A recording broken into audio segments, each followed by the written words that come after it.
आखाती देशात सुरू असलेल्या युद्धजन्य स्थितीची झळ तीव्र जाणवू लागली। सिलेंडरसह इतर वस्तूंचे दर वाढल्यानं बीडमधील घरगुती मेस आणि भोजनालयात पदार्थांच्या किमतीत वाढ करण्यात आली आहे। दरम्यान मेस देखील बंद पडण्याची शक्यता वर्तवली जाते। आढावा घेतला आमच्या प्रतिनिधींनी, पाहूया।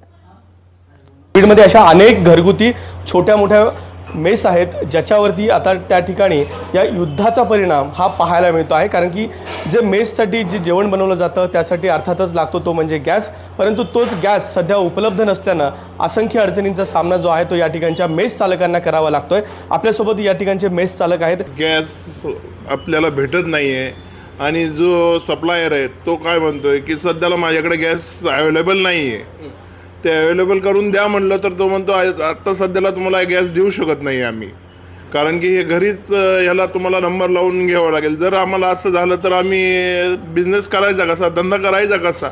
आणि आज मी हॉटेल मालक आहे आणि माझ्या हॉटेलमध्ये 10 वर्कर आहेत जे कामगार आहेत, त्यांचं घर कसं चालवायचं हा मला एक विचार आहे। आणि आज जे बाहेरून येतात व्यापारी असतात, मुलं असतात, त्यांनी जेवण वगैरे करायचं कसं? कॅमेरामन प्रमोद जोशीसह विकास माने, एबीपी माझा, बीड।